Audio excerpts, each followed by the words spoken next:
Good evening, everybody. Today we are going to deal with a fantastic poem, Daffodil. You all know that Daffodil is written by the greatest English poet, William Wordsworth.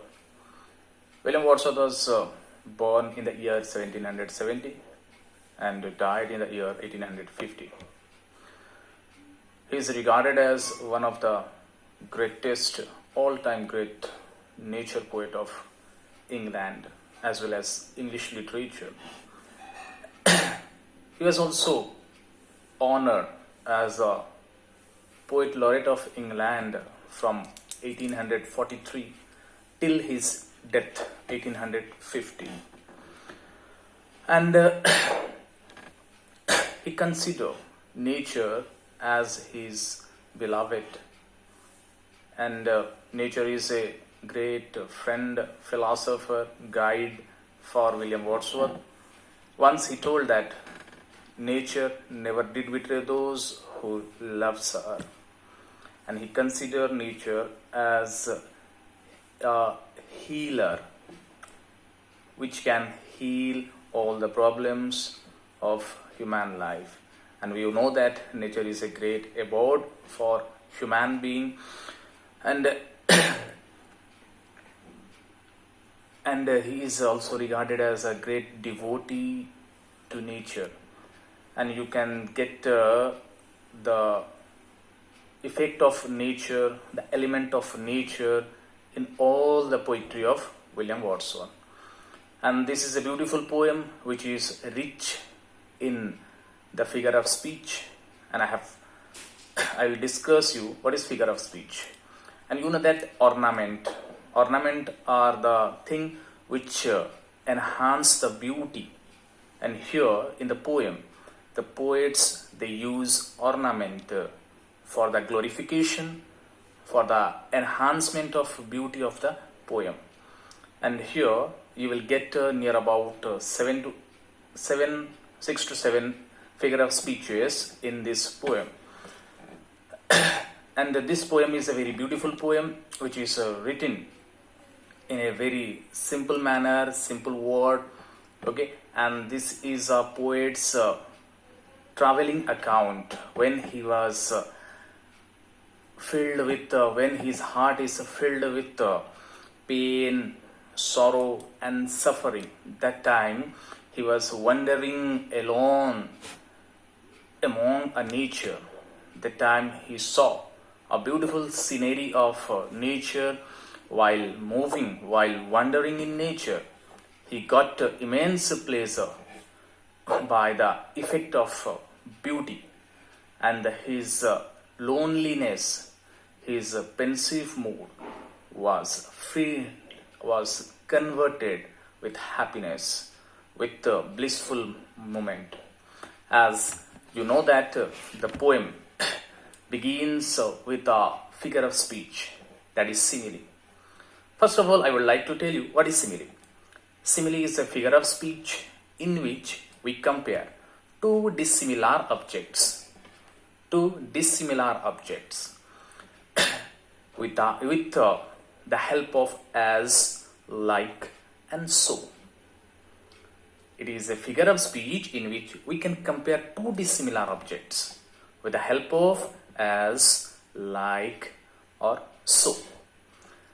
First of all, you see that the first line of the poem, I wander lonely as a cloud. Cloud. Here, the poet compare his lonely state with the lonely state of cloud. In the first line, I represent the poet himself, who was wandering alone. Why he was wandering alone? Because his heart is filled with pain, suffering, sorrow. What is his sorrow? His sorrow is his background. Okay, once he loved a girl who left him ruined. That's why he has great pain in his heart, and he always remain isolated. He lead a life of isolation, and that's why he was wandering alone among the valleys. Suddenly he compared his lonely state with the lonely state of cloud. As the patches of cloud, they are moving aimlessly in the very sky. Likewise, he said that I'm wandering, I'm moving aimlessly in the valleys. And all of a sudden, he saw a crowd, a host, a group of flowers, beautiful yellow flowers. And likewise, you all know that there is a fourth stanza in this poem, okay, and all the stanza has the clear-cut meaning. All the stanza has very simple meaning. That at the beginning you will get that poet is loaded, poet's heart is loaded with the pain, and at last you will get that poet is completely revived from the pain. And the poem is like that. I wander lonely as a cloud that floats high over vales and hills, when all at once I saw a crowd, a host of golden daffodils, beside the lake, beneath the trees, fluttering and dancing in the breeze. I wander lonely as a cloud. That very first line is an example of simile. And here he compared his state with the state of cloud. The clouds which are floating high over valleys and hills. When all at once I saw a crowd, a host of golden daffodil. While wandering alone, his eye falls on a group, his eye falls on a host. And when he inspected that group minutely, he get that that group is none other than the group of a beautiful yellowish color flower, whom he compared with the color of gold, a golden daffodil. This line is also loaded with another figure of speech, that is metaphor. What is metaphor? Metaphor is a figure of speech in which we compare two dissimilar objects without the help of as, like, and so. First simile with the help of as, like, and so, and metaphor is without the help of as, like, and so. Okay, here in this particular line, the poet compare the color of the daffodil with the color of the gold. And here there is a no linking device like as, like, and so. That's why it is considered as metaphor. And where he found the flowers beside the lake, beneath the trees, what they are doing? They are fluttering and they are dancing. They are moving.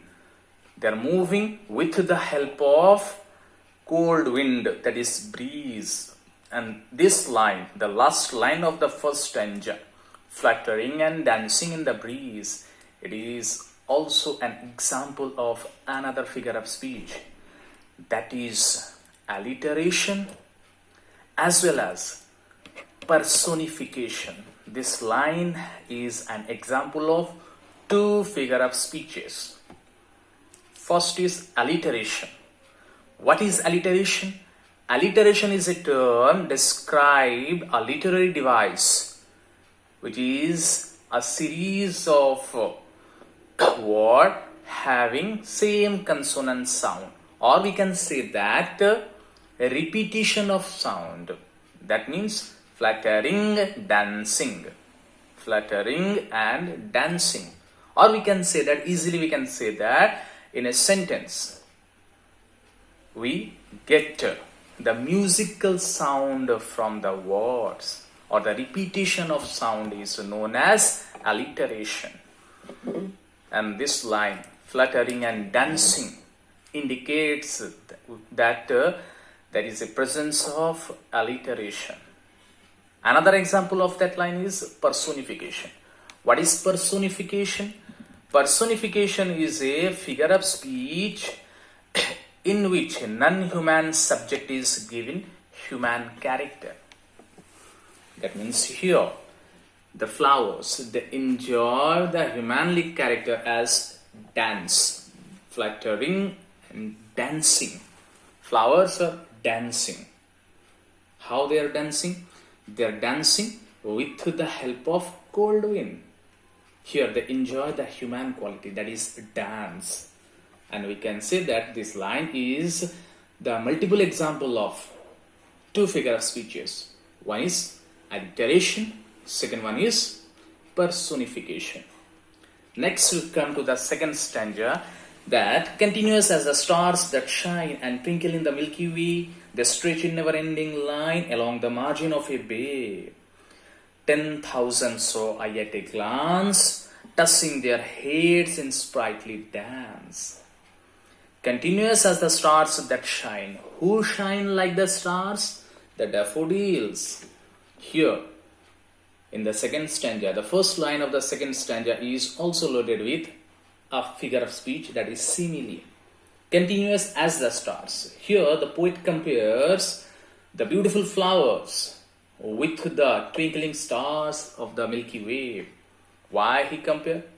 As the flowers, they are blooming, they are blossoming on the surface of earth. They are like the twinkling stars of the Milky Way. That means poet is completely amused by the beauty of the nature, that is flower, that is yellowish flower.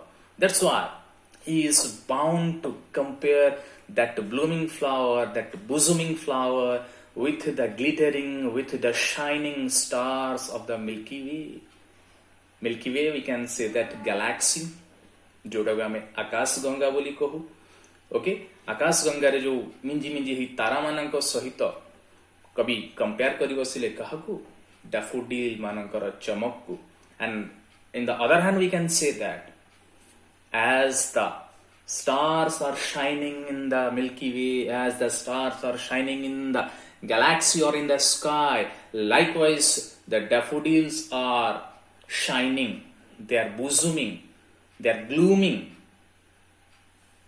on the surface of the earth. They stretch in never-ending line. In the first stanza, the poet found a daffodil beside the lake beneath the trees. In here, poet says that they stretch in never-ending line along the margin of a bay. The daffodils are stretching in never-ending line. Why he said that stretching in never-ending line? Because he could not find the end of the belt of daffodil, as the vision of human being is limited. Being a human, the poet could not see the end of the belt of daffodil. That's why he said that they stretch in never-ending line along the margin of a bay. 10,000 saw I at a glance, tossing their heads in sprightly dance. While narrating the stretch in never-ending line, in this line, the poet uses another figure of speech that is called hyperbole. What is hyperbole? A figure of speech that uses incredible exaggeration or overstatement for effects. Overstatement. That means जोटा को आमे कहू अतिरंजित करी कहिबा, अतिरंजित रु आहुरी चिरा अतिरंजित करिबाकू hyperbole बोली कहा जाए. That I can say that I have million things to do today. A man can't do a million things in a day. कथा छोड़ारे आमे कहू मोर आजि लक्षे काम अछि करिबा पाई. So that statement is regarded as hyperbole. more than exaggeration, more than overstatement, for an effect. कथा कहिबार जो छड़े आमे कहू ताकू ही कहा जाए hyperbole, the stretch in never ending line. Daffodil जो लंबी छंती हृदय कूଳରେ ସେମାନଙ୍କର ଅନ୍ତ ତ ନିଶ୍ଚୟ ଥିବ କୋଉଠି ନା କୋଉଠି ଗୋଟେ ଜାଗାରେ, କିନ୍ତୁ କବିଙ୍କର ଯୋଉ ଦୃଷ୍ଟି ଶକ୍ତିଟା ଥିଲା ସେଟା ଲିମିଟେଡ୍ ଥିଲା. ସେଥିପାଇଁ କବି କହିଲେ they stretched in never ending line along the margin of a bay. Margin here refers to the shore of the lake. 10,000 saw I at a glance. 10,000 saw I at a glance. A glance means गोटे चाहाणी, glance कहा जाए. हठात गोटे नजर पड़ी कि हटी जावा को glance बोली कहा जाए. 10,000 I saw at a glance. एठी भी कवि गोटे कथा छड़े कहीदेले गोटे चाहाणी रे मु 10,000 डैफोडिल को देखीदेली. It is impossible for a human being to count 10,000 things in a glance. But he exaggerates that. Here the poet uses overstatement, exaggeration, जोटा कि को अतिरंजित करिकी कहिबा. तो कवि that means here 10,000, not only the particular number of 10,000 flowers. Here 10,000 refers to the large group of flowers. They are present beside the lake or along the margin of a lake. 10,000 I saw at a glance. This line is an example of exaggeration. What they are doing? They are tossing their head in sprightly dance. Tossing means colliding their head. In sprightly dance, sprightly means lively. जीवंत भावरे सेमाने नृत्य करुछंती. कवि कहउछंती सते जेमिति daffodil माने बहुत आनंद रे अछंती, बहुत खुशी रे अछंती. सेमानकर खुशी रो कोनोसी सीमा नाही. सेमाने खुशी रे एभड़िया डांस करछंती सते जेमिति निजर मुंडो को मुंडरे बाडुछंती. Okay, here tossing their head in sprightly dance. This line is an example of personification. Head. Non-human being enjoys the human quality. I have told you before. And this line is an example of personification. Okay, next come to the third stanza. The waves beside them dance, but they outdid the sparkling waves in glee. A poet could not but be gay in such a jocund company. I gazed and gazed, but little thought what wealth the show to me had brought. The waves beside them here, them refers to daffodil. The waves beside them dance. In the last line of the first stanza, you get that the flowers, they are dancing. Here, another dancer we get, that is the waves of the lake. That means in this poem, the poet narrates, the poet canvasses two dancers. One is daffodil, another one is what? Waves. Or we can say that the water of the lake, they are also in a dancing mood. In other hand, we can say that poet gets the jolly mood, joyful state of the nature. And as we know that poet was wandering alone in a pensive mood. From the very first line, the poet confesses his own state that he is in a search of joy. He is in a search of mental peace. So here, when he found that the nature, they are in a jolly mood, he was mesmerized. He was very happy by enjoying, by seeing the state, the condition of the movement of the nature. They all are dancing except the poet. Why? Because poet is in a pensive mood. Because poet is a sufferer in his life. If you study the background of the William Wordsworth, then you will get that William Wordsworth is a sufferer in his life. He experiences lots of pain, suffering, sorrow in his life. Okay, that's why he remained always in search of happiness. Happiness is a great wealth for William Wordsworth. The waves beside them dance, but they outdid the sparkling waves in glee. Glee means happiness. Eighty कवि कहते daffodil माने dance करुछंती सेमानंकर कूଳରେ ହ୍ରଦର ଢେଉ ବି ଅଛି. That means ହ୍ରଦର ଜଳ ବି ସେମାନେ dance କରୁଛନ୍ତି. ବଟ୍ ଏଇ ଯୋଉ ଦି ଜଣ ଡ୍ୟାନ୍ସର ମାନଙ୍କ ମଧ୍ୟରେ ସବୁଠୁ ଆକ୍ଟିଭ, ସବୁଠୁ ଲିଭଲି, ସବୁଠୁ ଜୀବନ୍ତ ଡ୍ୟାନ୍ସ ହଉଛି କାହାର? ଡ୍ୟାଫୋଡିଲର. Because they are beautiful. Here the poet says the sparkling waves. Why he uses the word sparkling waves? Spark କେତେବେଳେ କରେ water? ଯେତେବେଳେ ସୂର୍ଯ୍ୟ ରଶ୍ମି ତା ଉପରେ ପଡେ. Okay? The dancing water is less effective than the dancing flower, according to the poet.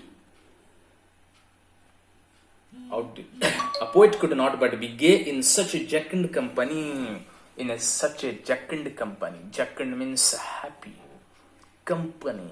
Here poet gets the company of flower, company of dancing water.